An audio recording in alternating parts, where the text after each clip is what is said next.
ሰላም ጤና ይስጥልን ውድ የቻናላችን ተከታዮች፣ በዛሬው ዝግጅታችን የዓለማችን ታላቁ የፊዚክስ ሊቅ አልበርት አንስታይን በአንድ ወቅት የእስራኤል መሪ እንዲሆን ቢመረጥም እርሱ ግን ፍቃደኛ አልሆነም ነበር። ይህ ምክንያቱ ምን ነበር? ዛሬ በዝግጅታችን አልበርት አንስታይን ለስልጣን አልፈልግም ያለበትን ዋና ዋናና አስገራሚ ታሪኮችን ይዘንላችሁ ቀርበናል። ይህ ዳር ቲዩብ ነው። እስራኤል በአውሮፓውያኑ 1948 ነፃነቷን ያወጀች ሲሆን በ1949 ዌይዝማን ለጽዮናዊነት ዓላማ ለነበረው ቁርጠኝነትና ተሳትፎ የአዲሲቷ አገር ፕሬዝዳንት ሆኖ ተመረጠ። እስራኤል ፓርላመንታዊ ስርዓትን ስለምትከተልና ጠቅላይ ሚኒስትሩ የሀገሪቱን ስልጣን በበላይነት ስለሚይዝ የተሰጠው ስልጣን ከውሳኔ ሰጪነት ይልቅ የበለጠ ተምሳሌታዊ ነበር።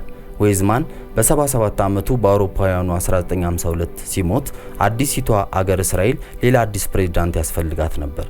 የሀገሪቱ የውጭ ጉዳይ ሚኒስቴር ለቦታው ይመጥናሉ ያላቸውን ታዋቂና ወደ እስራኤል ስደተኞች እንዲመጡ የሚያበረታቱ አይሁዶችን ስም ዝርዝር ይፋ አደረገ። የጠቅላይ ሚኒስትር ዴቪድ ቤንጎሪዮን መንግስት ወዲያውኑ በጣም ታዋቂ በሆነው ሳይንቲስት ላይ አይኑን በማሳረፍ ለፕሬዝዳንትነት ሹመት አጨው። ይህ ጥያቄ የቀረበለት አልበርት አንስታይን ግን ጥያቄው ያስደስተኛልም ያሳፍረኛልም የሚል መልስ ሰጠ። በዩናይትድ ስቴትስ የእስራኤል አምባሳደር አባ ኢብን ለእስራኤል ፕሬዝዳንትነት የታጨውን አልበርት አንስታይንን እንዲያነጋግር ተደረገ። ጀርመናዊ የፊዚክስ ሊቅ አዶልፍ ሂትለር ስልጣን በያዘበትና በሀገሪቱ የአይሁዶች ስደት ከጀመረበት ከ1933 ጀምሮ በአሜሪካ ውስጥ ይኖር ነበር። ኢባን የእስራኤልን ጠቅላይ ሚኒስትር ቤንጎሪዮንን ወክሎ ለአንስታይን ደብዳቤ ጻፈ። እስራኤል በመልክዓ ምድራዊ ሁኔታዋ ትንሽ ግዛት ነች ይላል ደብዳቤው። አክሎም ነገር ግን የአይሁዶች ህዝቦች ጥንትም ሆነ ዛሬ ጥልቅ መንፈሳዊና ባህላዊ ማንነታቸውን በልባቸውና በአእምሯቸው ስለመሰረቱ ታላቅ ነገር ሊያሳኩ ይችላሉ። አምባሳደሩ በተጨማሪም አንስታይን የሳይንስ ሙያውን መተው እንደሌለበት አጽንኦት ሰጥቷል። ነገር ግን ከሚኖርበትና የሚያስተምርበት ዩኒቨርሲቲ ከሚገኘው ከኒው ጀርዚ ወደ እስራኤል መሄድ ይኖርበታል። በወቅቱ የ73 ዓመት አዛውንት የነበረው አንስታይን ምላሽ የሰጠው በበዛ ትህትና ነው። ምንም እንኳ በግብዣው የተደሰተ ቢመስልም ጥሪውን ተቀብሎ መሄድ አልፈለገም። በኢየሩሳሌም በሚገኘው የሂብሩ ዩኒቨርሲቲ የአንስታይን መዝገብ ቤት ኃላፊ የሆኑት ዘዬቭ ሮዝንክራንዝ የፊዚክስ ሊቃውንት ደብዳቤዎችንና የግል ፎቶግራፎችን በያዘው አንስታይን ሰብስክሪብ በተሰኘው መጽሐፍ ላይ ስለሰጠው ምላሽ አስፍሯል። ታዋቂው ሊቅ አንስታይን እስራኤልን የፕሬዝዳንትነት ስልጣን እንዲይዝ የቀረበለትን ጥያቄ ለቦታው የሚያስፈልጉ ክህሎቶች እንደሌሉት በመግለጽ ውድቅ ማድረጉን አስፍሯል። አንስታይን የእስራኤል መንግስት ባቀረበልኝ ግብዣ ላይ የላቀ ደስታ ተሰምቶኛል፣ በተመሳሳይ ጊዜ ደግሞ መቀበል ባለመቻሌ አዝኛለሁ፣ አፍራለሁም ሲል መለሰ።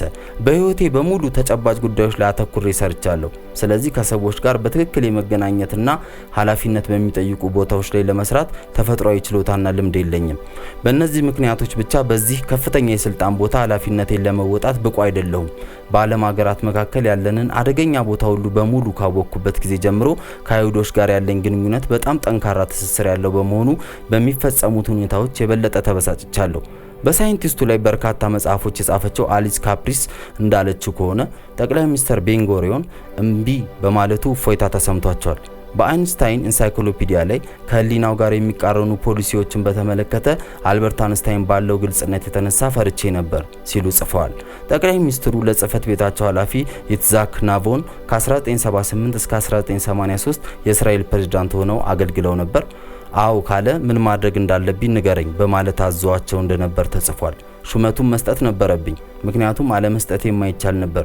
እሱ ከተቀበለ ግን ችግር ይገጥመናል። አንስታይንና እስራኤል። አንስታይን ስልጣኑን አልቀበልም ማለት ለእስራኤል ፖለቲካ ደንታቢስ ነበር ማለት አይደለም። እንደውም በተቃራኒው ነው። የታሪክ ባለሙያው ማይክል ጌህርማን አንስታይን የጽዮናዊነት እንቅስቃሴ አባል ነበር። ከ1921 ጀምሮ ከዊዝማን ጋር የጠበቀ ግንኙነት ነበረው። የጽዮናዊነትን ግራ ክንፍ በመወከል በፍልስጤም ላሉ አረቦችና አይሁዶች ብሔራዊ መብት የሚሰጥ የሁለትዮሽ መንግስት መፍጠርን የሚደግፍ ሰው ነበር በማለት ያብራራሉ። በ1948 መገባደጃ ላይ እሱና ሌሎች የአይሁድ ምሁራን ፖለቲከኛ ሜናሂም ቤጊን ወደ ሀገሪቱ ያደረጉትን ጉብኝት በመተቸት ለኒውዮርክ ታይምስ ግልጽ ደብዳቤ ጽፈው ነበር። ቤጊን በቅድመ እስራኤል ዘመን ፍልስጤማውያንና እንግሊዛውያን ላይ በሚፈጸመው የሽብር ጥቃቶች የሚታወቀው ኢርጉን የተባለ የጽዮናውያን ደጋፊ ድርጅት መሪ ነበር። በዚያው ዓመት የኢርጉን ቡድን በኢየሩሳሌም አቅራቢያ በምትገኘው የዴር ያሲን መንደር ከመቶ የሚበልጡ የፍልስጤም ሰላማዊ ወንዶችን፣ ሴቶችን እና ህፃናትን ጨፈጨፈ። ብዙም ሳይቆይ ድርጅቱ ሄሩት በዕብራይስጥ ነጻነት ማለት ነው የሚል አዲስ ፓርቲ አቋቋመ። አንስታይን ለኒውዮርክ ታይምስ በጻፈው ደብዳቤ ላይ የዚህ ፓርቲ መሪ ሜናሂም ቤጊን ወደ አሜሪካ ያደረገው ጉብኝት በእስራኤል በሚካሄደው ምርጫ የአሜሪካን ድጋፍ እንደሚያገኝ በመገመት የተሰላ መሆኑ ግልጽ ነው። ደብዳቤውን የጻፉት ምሁራን በመጀመሪያው አንቀጽ ላይ ስለ ሄሩት ፓርቲ ያላቸውን አመለካከት በግልጽ አስቀምጠዋል። በአደረጃጀቱ፣ በአሰራሩ፣ በፖለቲካዊ ፍልስፍናውና በማህበራዊ ጉዳዮች ላይ ለናዚና ለፋሺስት ፓርቲዎች ይቀርባል። በ2024 የብራዚል የግራ ክንፍ ፖለቲካ ፓርቲዎች የብራዚሉ ፕሬዝዳንት ሉላ ዳሲልቫ እስራኤል በጋዛ ሰርጥ ከሐማስ ጋር የምታካሂደውን ጦርነት ከሆሎኮስት ጋር ካነጻጸሩ በኋላ ይህንን ደብዳቤ በማህበራዊ ሚዲያቸው ላይ ለቀውት ነበር። ደብዳቤው ከአውድ ውጭ ጥቅም ላይ ሲውል ሳይንቲስቱ የእስራኤል ተቃዋሚ መሆኑን ሊጠቁም ይችላል። ብሪታንያዊ የታሪክ ምሁር ሪቻርድ ክራኮት አንስታይን ኤንድ ዘ 20th ሴንቸሪ ፖለቲክስ በተሰኘው መጽሐፋቸው ላይ አንስታይን የራሳቸውን አጀንዳ ለመደገፍ በሚጥሩ ዘንድ የጤናዊነት እና የእስራኤል መንግስት ተቺና ደጋፊ ሆኖ ተስሏል ብለዋል። ለክራኮት ሳይንቲስቱ የእስራኤል መንግስት ምን መምሰል እንዳለባት በሚያስቀምጣቸው መሰረታዊ ሐሳቦች የተመሰረተው በሰፋፊ ማዕቀፎች ላይ ባለው ቁርጠኝነት ነው። ከሁሉም በላይ ብሔርተኝነት ይጠላ እንዲሁም ዓለም አቀፋዊነትን ይደግፍ ነበር። ይህም ሁልጊዜ ለጽዮናዊነት እና ለእስራኤል ያለውን አቋም ላይ እንደ ልጓም በመሆን ያገለግለው ነበር ሲሉ አብራርተዋል። ይህ እንደ አውሮፓውያን አቆጣጠር በ1952 የሀገሪቱ ፕሬዝዳንት እንዲሆን የተጋበዘው አንስታይን የታሪክ ባለሙያው ጌርማን ከ1948 እስከ 1949 እስራኤል ከአረብ ሊግ ጋር ተዋግታ ለወደፊቷ ፍልስጤም የታቀደውን መሬት መውሰዷን በመጥቀስም ዓላማው ከጥቂት ዓመታት በፊት ከደም አፍሳሽ ጦርነት ውስጥ ለወጣችው ለአዲሲቱ ሀገር ዓለም አቀፍ እውቅና ማስገኘት ይሆናል ይላሉ። የታሪክ ምሁሩ ሚሼል ጌርማን ምንም እንኳን በእስራኤል ውስጥ የፕሬዝዳንት ጽህፈት ቤት የበለጠ ተምሳሌታዊ ተግባር ያለው ቢሆንም እጅግ በጣም ፖለቲካውም ነው ይላሉ። አንስታይን የተጋበዘው አይሁዳዊ በመሆኑ ብቻ ሳይሆን ከጽዮናዊነት እንቅስቃሴና የእስራኤልን መፈጠር በመደገፍ ሂደት ወቅት በነበረው ፖለቲካዊ ተሳትፎ ነው ሲሉ አስተያየታቸውን ሰጥተዋል። ሌሎች ታዋቂ አይሁዳውያን እስራኤልን እንዲወክሉ ተጋብዘው እንደነበረ በመግለጽም በተምሳሌታዊ ቦታ የሀገሪቱን ገጽታ ለማሻሻል በማሰብ እንደነበር ያስታውሳሉ። በ1950ዎቹ መጀመሪያ ላይ የቀድሞ ጠቅላይ ሚኒስትር ሺሞን ፔሬዝ በሰጡት ቃለ መጠይቅ ላይ ደራሲው አሞስ ኦዝ ወደ ፖለቲካ መግባት እንዳለበት ተከራክረዋል። እንደ አውሮፓውያን አቆጣጠር በ1952 አይንስታይን አባል የሆነበት ብሪት ሻሎም አነስተኛ ተጽዕኖ ቢኖረውም በጭራሽ የተገለለ አልነበረም ሲሉ ጌርማን ያስረዳሉ። አባላቶቹ እንደ ፈላስፎች ሃና አረንት፣ ማርቲን ቡበር እና ጌርሾም ሾለም ያሉ በዓለም አቀፍ ደረጃ የተከበሩና የተደነቁ ምሁራን ነበሩ። ሂብሩ ዩኒቨርሲቲ ኦፍ ጄሩሳሌምን የመሰረቱት የብሪት ሻሎም ተሳታፊዎች ነበሩ። ዛሬ ግን የቡድኑ አባላት አሁን ባለው የእስራኤል መንግስት እንደ ካህዲ ይቆጠራሉ ሲሉ ጌርማን ይገልጻሉ። የጠቅላይ ሚኒስትር ቤንያሚን ኔታንያሁ አስተዳደር ለሁለት ሀገራት መፍትሄ መሻትን ለመሳሰሉት ተቃራኒ አስተያየቶች ቦታ የለውም ሲሉም አክለዋል። የዘመናችን አንስታይን ማን ሊሆን ይችላል? ያ ሰው ስልጣኑን ቢቀበል ብላችሁ አስቡት። በኬሚስትሪ የኖቤል ተሸላሚና የፍልስጤም ግዛቶችን ወረራና ዛሬ በጋዛ እየሆነ ያለውን የሚተቸው አዳናዮት ይቀበል ይሆን? አይመስለኝም። አንስታይን የቀረበለትን የፕሬዝዳንትነት ስልጣን ሹመት ውድቅ ስላደረገ በዚህ ዓመት የእስራኤል ፕሬዝዳንት የሆነው የታሪክ ምሁሩ ይስሐቅ ቤን ዚቪ ነው።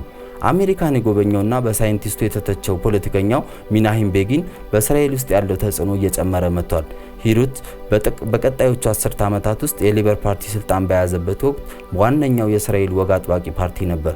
ቤጊን እንደ አውሮፓውያን አቆጣጠር በ1977 የጠቅላይ ሚኒስትርነት ቦታን ያገኘ ሲሆን እስከ 1983 ድረስ በስልጣን ቆይቷል። ከ5 ዓመት በኋላ ሂሩት በሌላኛው የቀኝ ክንፍ ፓርቲ ሊኩድ ተገፋ። እንደ አውሮፓውያን አቆጣጠር ከ2006 ጀምሮ መሪው ኔታንያሁ በአገሪቱ ታሪክ ውስጥ ረጅም ዓመት ስልጣን ላይ የቆዩ ጠቅላይ ሚኒስትር ሆነው አገልግለዋል። በአጠቃላይ በስልጣን ላይ የቆዩባቸው ዘመናቸው ሲሰላ ወደ 18 ዓመት ሊደርስ ጥቂት ጊዜ ቀርቶታል። የዛሬውን ዝግጅት በዚሁ አበቃን። በቀጣይ ማራኪ ፕሮግራሞችን ለመከታተል ቻናላችንን ሰብስክራይብ ያድርጉ። እናመሰግናለን።